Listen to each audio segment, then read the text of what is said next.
Hello friends, welcome back to our YouTube channel account सीखो। आप सबका स्वागत है हमारे यूट्यूब चैनल अकाउंट सीखो में।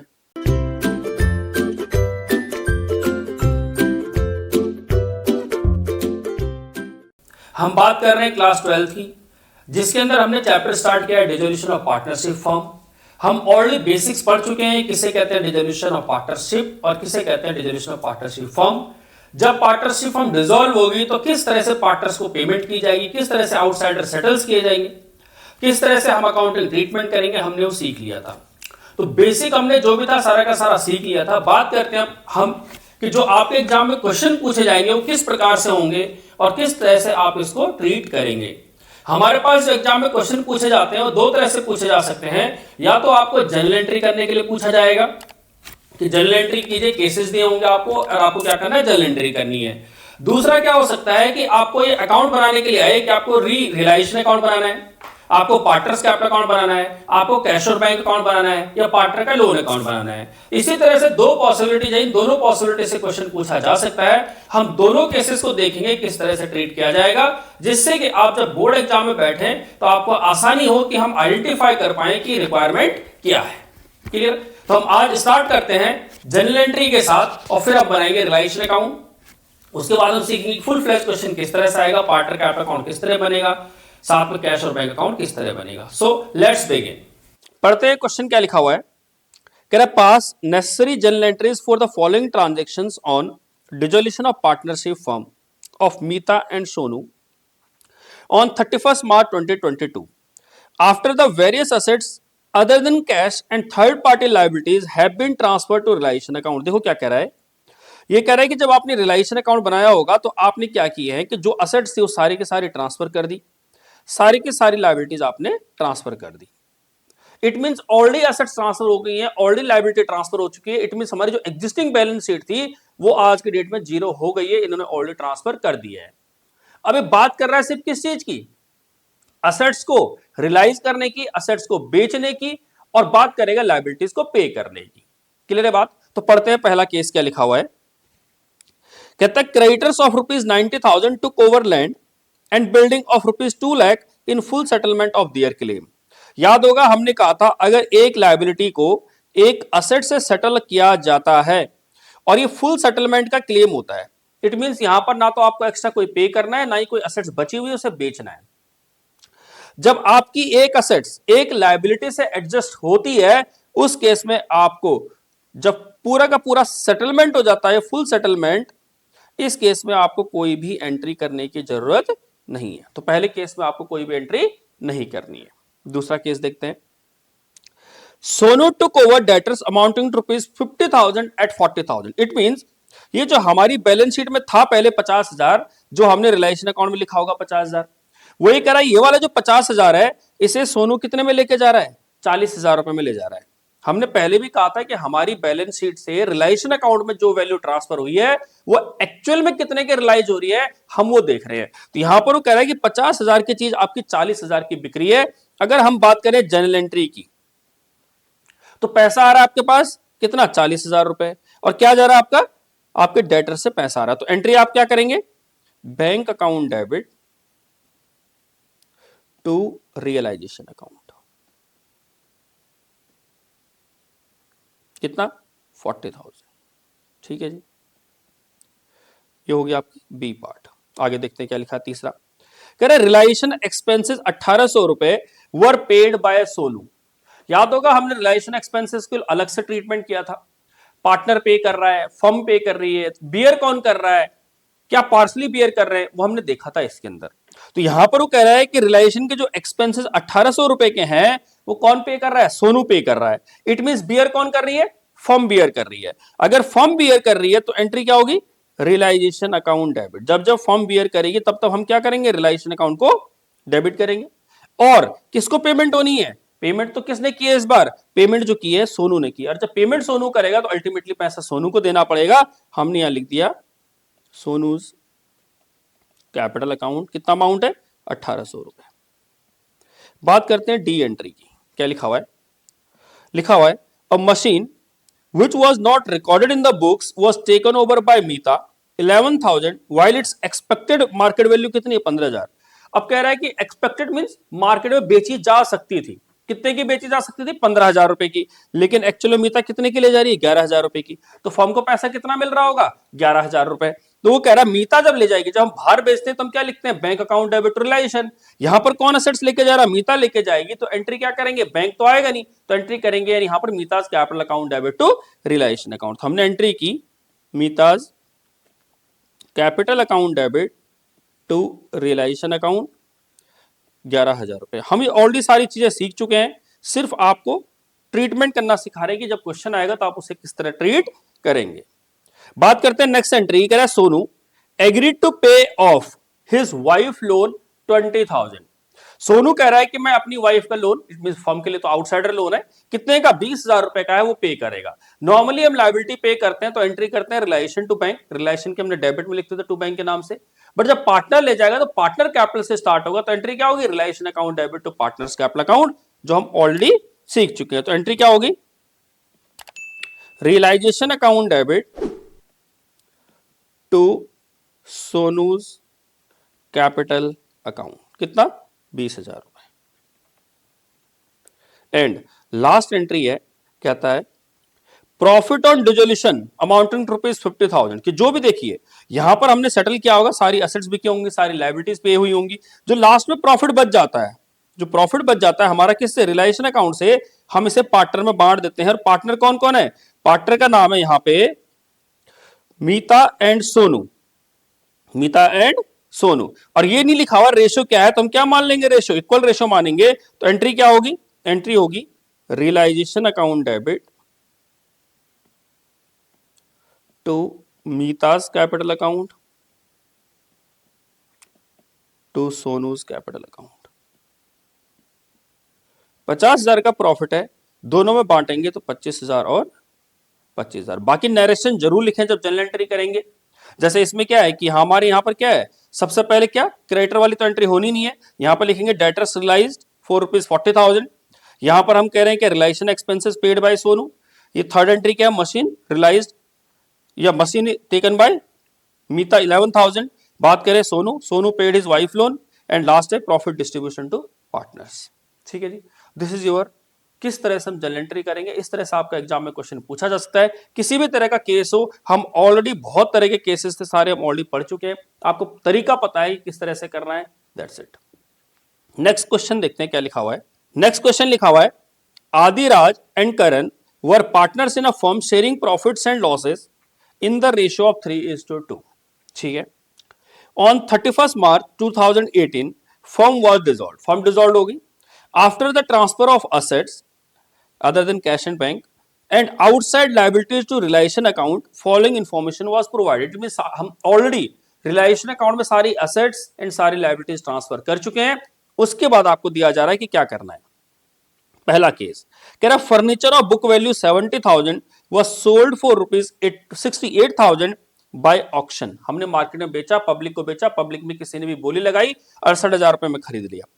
एंड ऑक्शनर को हमें कमीशन कितना देना पड़ा, 2,000 रुपए। कमीशन कितना देना पड़ा, 2,000 रुपए। तो अगर हम इसकी जनरल एंट्री की बात करें तो हम जनरल एंट्री क्या करेंगे इसकी, हमने कहा हमारा पहला केस है, हमने कहा बैंक अकाउंट डेबिट, साथ में हमारा खर्चा भी है। क्या चीज का खर्चा हो रहा है, ये हो रहा है हमारा कमीशन का खर्चा, ऑक्शनर की कमीशन का खर्चा।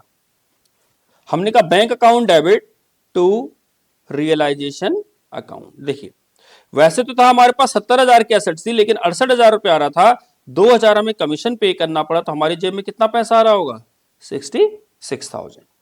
सेकंड केस देखते हैं क्या लिखा है, कह रहा Adiraj loan of 35,000 was paid, यानी पार्टनर के लोन को पेमेंट की। याद होगा लोन अकाउंट जब हम बनाते थे तो हमने कहा जब पार्टनर को पे करेंगे तो सीधा डायरेक्ट पेमेंट करेंगे। ये हमने पार्टनर का लोन अकाउंट बनाया था, हम यहां लिखते थे बाय बैलेंस बीडी, कितना है 35,000, और जब पेमेंट करेंगे तो to bank 35,000। It means entry क्या होगी, partners loan account debit to bank. तो हम दूसरी एंट्री क्या करेंगे, पार्टनर्स का नाम है यहां पे आदिराज, तो एंट्री करेंगे Adiraj loan account debit to bank account, कितना, पूरा 35,000। ठीक है जी, बात करते हैं तीसरे केस की। लिखा हुआ है out of the stock 80,000 Karan took 50% of the stock at a discount of 20%, while the remaining stock was sold at a profit of 30% on cost. अब देखिए इसका समझते हैं, हमारा केस क्या है। वो ये कह रहा है हमारे पास जो स्टॉक पड़ा हुआ है वो कितने का है, 80,000 रुपए का। इसका आधा 40,000 कौन, करण लेके गया कि 20% डिस्काउंट पर 40,000 में लेके, लेकिन डिस्काउंट कितना दिया, 20%। 20% कितना हुआ 40,000 का, 8,000। इट मीन करण कितने में लेके जा रहा है, 32,000 रुपए में। कितने में ले जा रहा है, 32,000 रुपए में।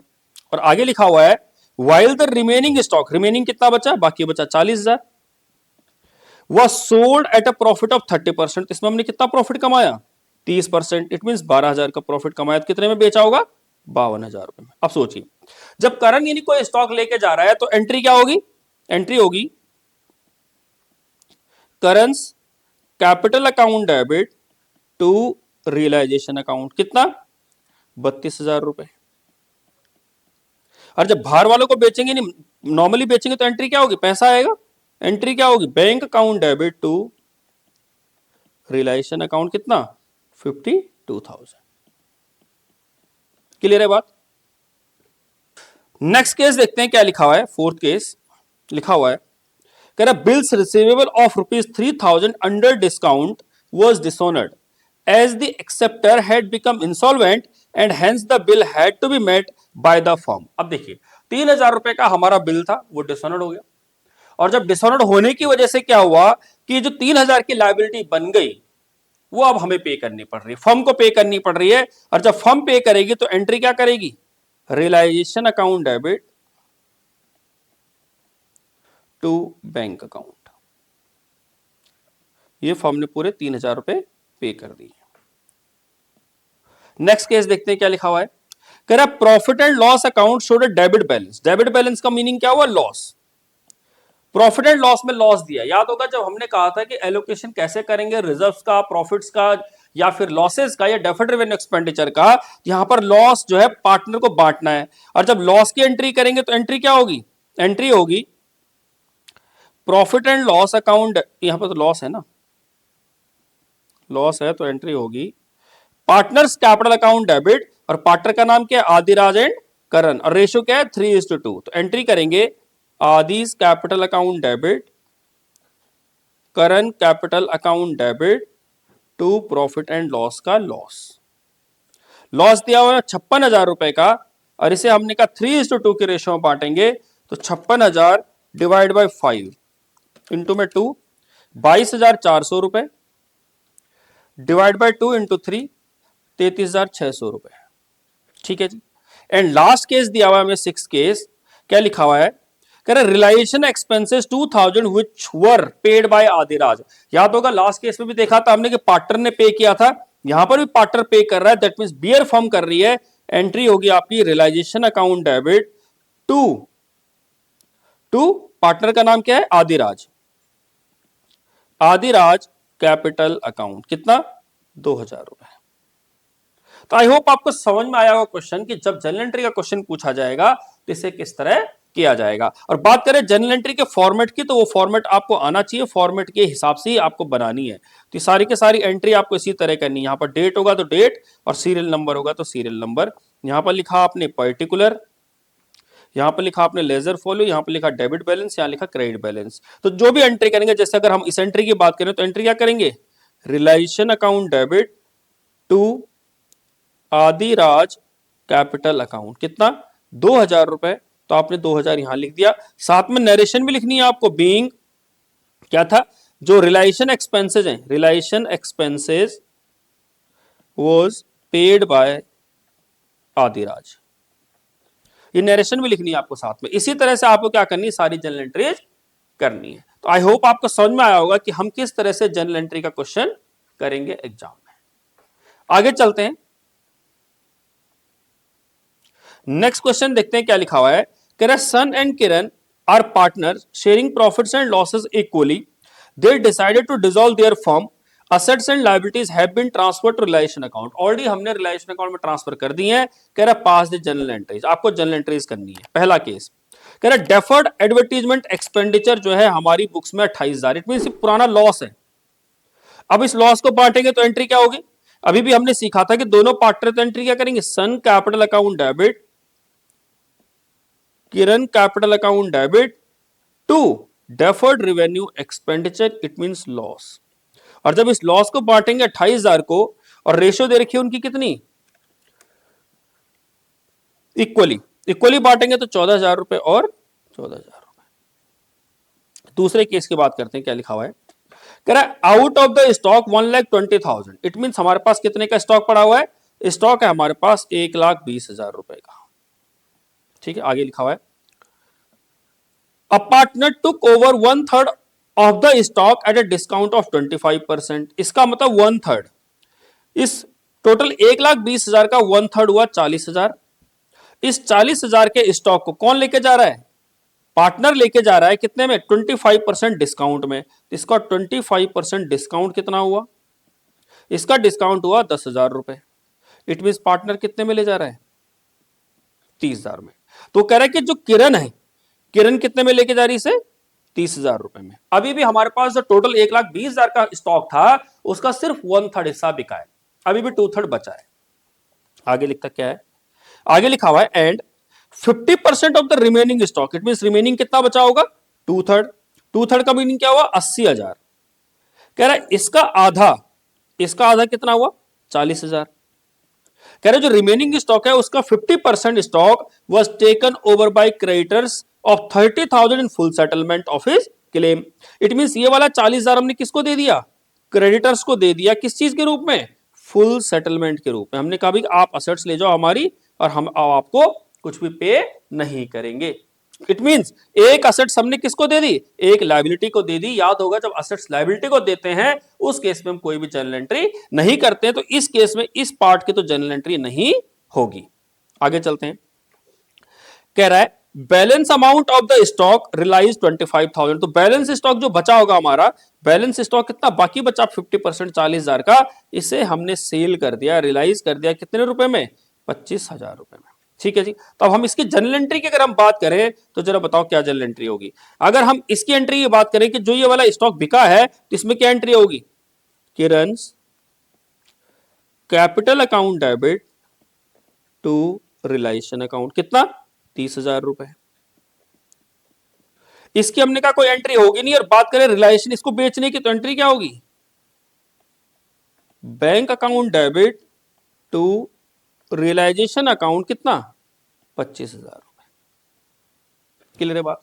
आई होप आपको स्टॉक का पूरा ट्रीटमेंट समझ में आया होगा, किस तरह से स्टॉक का ट्रीटमेंट करेंगे। स्टॉक की जगह कोई और एसेट्स भी हो सकती है, उसका ट्रीटमेंट इसी प्रकार किया जाएगा। आगे लिखा हुआ है N outstanding bill for repairs and renewal 3,000 was settled through an unrecorded assets which was valued 10,000 and balance being settled in cash। अब देखिए हमारे पास एक लायबिलिटी पड़ी हुई है 3,000 रुपए की, और हमारे पास एक अनरिकॉर्डेड असेट्स पड़ी हुई कितने की? 10,000 रुपए की।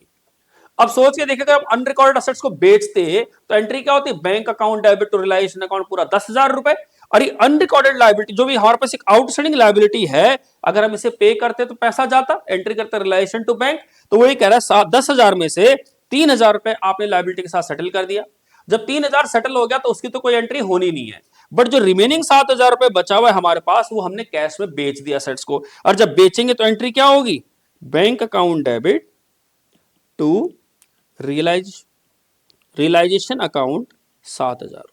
आई होप आपको समझ में आएगा कि 10,000 की हमारी असेट्स बिकी, जिसमें हमने 3,000 रुपए की लायबिलिटी एडजस्ट की, तो जो बाकी बचा 7,000 रुपए था, ये हमारे को कैश में रिसीव हो रहा है। इट मीन हमारे अकाउंट में पैसा आ जाएगा 7,000 की एसेट्स बेच के। तो इस तरह से आपको जर्नल एंट्री का ट्रीटमेंट करना है। नेक्स्ट क्वेश्चन देखते हैं क्या है। अब जो हमारा टॉपिक होगा नेक्स्ट, अभी तक हमने सीखी कि जर्नल एंट्री किस प्रकार करेंगे। अब हम देखेंगे कि आपके पास अगर 6 मार्क्स का क्वेश्चन नेक्स्ट पूछा जा सकता है, तो वो ये पूछा जा सकता है कि आप रिलाइजेशन अकाउंट बनाइए। अब हम रिलाइजेशन अकाउंट बनाना सीखते हैं कि किस तरह से रिलाइजेशन अकाउंट बनाएंगे। एग्जाम्पल लिखा है कि Surya and Satya were partners in a firm sharing profits and loss in the ratio of 4:1। On 31 March 25 their balance sheet was as follows. Balance sheet में क्या क्या दिया हुआ देखो। बैंक दिया है, यादों का पहला स्टेप बैंक अकाउंट में ट्रांसफर हो जाएगा। सूर्य का करंट अकाउंट दिया, पार्टनर रिलेटेड आइटम में तो कहां चला जाएगी? पार्टनर कैपिटल अकाउंट के डेबिट साइड में। इसके अलावा डेटर्स है, स्टॉक है, गुडविल है, फर्नीचर है, मशीनरी, हम कहां लिख लेंगे? रियलाइजेशन अकाउंट में, क्योंकि हम पूछा क्या है? Prepare realisation account. तो जब मैं इसमें रियलाइजेशन अकाउंट बनाऊंगा, ये मैंने रियलाइजेशन अकाउंट बनाया, मैंने यहां पे लिखी सारी की सारी लायबिलिटीज और यहां लिखूंगा सारी की सारी असेट्स। तो सबसे पहले असेट्स है मेरे पास डेटर्स, मैंने डेटर्स लिख दिए 60,000 रुपए के। उसके बाद मेरे पास क्या है? यहां पर है मेरे पास स्टॉक, मैंने स्टॉक लिख दिया 85,000, गुडविल 60,000 रुपए, फर्नीचर 1,00,000 रुपए, मशीनरी 70,000 रुपए। ठीक है जी, क्लियर। अब उसके बाद क्या हुआ? अब हम चलते हैं लायबिलिटी साइड में। जो कैपिटल है, देखो याद करो, कैपिटल जो है वो पार्टनर कैपिटल अकाउंट में कहां चले जाएगी? Credit side. इसके अलावा और हमारे पास कुछ है नहीं यहां पर। वर्कमैन कंपनसेशन रिजर्व दिया हुआ है 40,000 का, लेकिन इसके बारे में नीचे देखेंगे क्या लिखा हुआ है। तो वर्कमैन कंपनसेशन का हमने स्पेशली ट्रीटमेंट सीखा था, तो डिपेंड करता है कि उसका क्या ट्रीटमेंट होगा एडजस्टमेंट पे। तो एडजस्टमेंट दी होगी तो हम उस तरह से उसका ट्रीटमेंट कर लेंगे। आगे और कुछ है नहीं। सत्या का करंट अकाउंट दिया है, तो ये भी कहां चला जाएगा? ये भी चला जाएगा हमारा पार्टनर से कैपिटल अकाउंट में। अब बचा सिर्फ क्रेडिटर्स, हमने यहां पर लिख लिया बाय क्रेडिटर्स, कितना? 45,000 रुपए। ठीक है जी। अब पढ़ते हैं एडजस्टमेंट। पहली adjustment, Surya took 40% of the stock at 10% less than it's book value. अब देखिए, हमारे पास जो भी स्टॉक पड़ा हुआ है, जो भी स्टॉक हमारे पास पड़ा हुआ है, हमारे पास 85,000 का स्टॉक पड़ा हुआ है। देखिए 85,000 कह रहा 40% इसका स्टॉक, इसका 40%, तो 85,000 का अगर हम 40% देखें तो वो आता है 34,000 रुपए। इट मीन इसका जो 40% 34,000 रुपए है, वो क्या सूर्य लेके जा रहा है? कितना? 10% डिस्काउंट पे। तो इसका 10% कितना हुआ? 3400। इट मीन कितने में ले जा रहा है सूर्य? सूर्य ले जा रहा है 30,600 में। ठीक है, हम यहां पर ये लिख देंगे बाय सूर्या कैपिटल अकाउंट, कितना? 30,600 रुपए। आगे अब देखो, बाकी स्टॉक के बारे में कहीं नहीं लिखा हुआ। फर्नीचर के बारे में, अनरिकॉर्डेड कंप्यूटर के बारे में, डेटर के बारे में और आउटस्टैंडिंग बिल के बारे में। अब जो रिमेनिंग हमारा स्टॉक होगा, 60% जो हमारा रिमेनिंग स्टॉक है, 85,000 का 60%, 51,000, अगर इसके बारे में कुछ नहीं लिखा हुआ, याद करो हमने कहा था कि अगर असेट्स के बारे में नहीं लिखा हो कितने की बिकेगी और टेंजिबल इन नेचर की है, तो उसे हम बुक वैल्यू पर बेच देंगे, दैट इज पूरे 51,000 रुपए में ही बेच देंगे। तो हमने यहां पे लिखना है बाय बैंक, ब्रैकेट में लिखा हमने स्टॉक, और ये हमारा 51,000 रुपए का बिक गया। क्लियर है बात? आगे चलते हैं, दूसरी एडजस्टमेंट क्या लिखी हुई है। दूसरा लिखा हुआ है फर्नीचर रियलाइज्ड 80,000। फर्नीचर कितने का बिक रहा है? तो हमने यहां पे लिखा बाय बैंक फर्नीचर। फर्नीचर कितने का बिक रहा है? 80,000 रुपए का। इट मीन हमारी दो चीजें बिक गई, एक तो हमारा स्टॉक बिक गया और दूसरा हमारा फर्नीचर बिक गया। आगे चलते हैं, आगे लिखा है एन अनरिकॉर्डेड कंप्यूटर। एक अनरिकॉर्डेड कंप्यूटर भी था हमारे पास 20,000 का, वो भी बिक गया। हमने कहा, हमने यहां पे लिखा अनरिकॉर्डेड कंप्यूटर कितने का बिक गया? 20,000 का। हमने कहा इसको भी हमने कंसिडर कर लिया कि अनरिकॉर्डेड एसेट्स थी, वो भी हमारी बिक गई, पैसा आ गया। आगे चलते हैं, कह रहे डेटर्स हमारे 55,000 रुपए के रिलाइज हो रहे हैं, दैट मींस हमारे डेटर्स का भी पैसा रिसीव हो गया। तो यहां पर कह रहा है डेटर्स कितने के बिक रहे हैं? 55,000 रुपए के, हमने डेटर्स से भी पैसा रिसीव कर लिया। आगे लिखा हुआ है there was an outstanding bill for repairs for which 19,000 was paid. एक आउटस्टैंडिंग बिल था रिपेयर का, जो कि आज हमें पे करना पड़ेगा, हमारी लायबिलिटी बन रही है। तो हम एंट्री करेंगे रिलेशन टू बैंक, हमने यहां पर लिख दिया टू बैंक। लायबिलिटी पे कर रहे हैं ना, लायबिलिटी पे। तो यहां पर लिखा हमने आउटस्टैंडिंग एक्सपेंसेस, जो कि है 19,000 रुपए का। हमारा क्वेश्चन हो गया खत्म। बट कुछ असेट्स हैं जो अभी तक हमने बेची नहीं है और कुछ लायबिलिटीज है जो अभी तक हमने पे नहीं की है। असेट्स के बारे में सीखा था कि अगर वो असेट्स टेंजिबल इन नेचर की है तो बुक वैल्यू पे बिकेगी, बट अगर वो इंटेंजिबल नेचर की है तो वो नहीं बिकेगी, वो नील रुपीस में बिकेगी अगर इंफॉर्मेशन नहीं दी हुई है। तो यहां पर देखते हैं, गुडविल की बात करें तो गुडविल इंटेंजिबल एसेट्स है, इसलिए नहीं बिकेगी। और बात करें मशीनरी की, तो इसे हमें बेचना पड़ेगा। हमने कहा मशीनरी को हमने बेचा कितने में? जितनी उसकी बुक वैल्यू है, दैट इज 70,000। बात करें लायबिलिटी की, तो हमने सारी लायबिलिटी तो पे कर दी, लेकिन क्रेडिटर्स के बारे में कोई डिस्कशन नहीं हुआ। लायबिलिटी आपको 100% पे करनी है, एक्सेप्ट जो प्रोविजंस एंड रिजर्व्स हैं। तो हमने यहाँ पे लिख दिया मशीनरी, मशीनरी भी सॉरी मशीनरी नहीं, क्रेडिटर्स, हमने यहाँ लिखा क्रेडिटर्स, और हमने कहा क्रेडिटर्स को कितना पे करना है, जितनी उसकी बुक वैल्यू है, दैट इज 45,000। बात करते हैं वर्कमैन कंपनसेशन रिजर्व की, इसके बारे में डिस्कशन करना था। इसके बारे में कुछ नहीं लिखा हुआ है कि इसका क्या कितना क्लेम आया है, तो हमने कहा एंट्री क्या करेंगे, वर्कमैन कंपनसेशन रिजर्व को हमने कहा पार्टनर में बांट देंगे, सूर्या में और सत्या में। किस रेशो में, जो भी उनकी रेशो दे रखी है, रेशो उनके बारे में कुछ लिखा नहीं है, तो हमने कहा हाँ 4:1 रेशो है, तो 4:1 के रेशो में इस कितने 40,000 को बांट देंगे, दैट इज 32,000 और 8,000। ठीक है जी, इसका भी direct treatment partner capital account के क्रेडिट साइड में ट्रांसफर हो जाएगा, तो रिलायेशन में इसका कोई इंपैक्ट नहीं है। अब हम इसे क्लोज करते हैं और देखते हैं कितना आ रहा है। 45,000 plus 30,600 plus 51,000 plus 80,000 plus 20,000 plus 55,000 plus 70,000,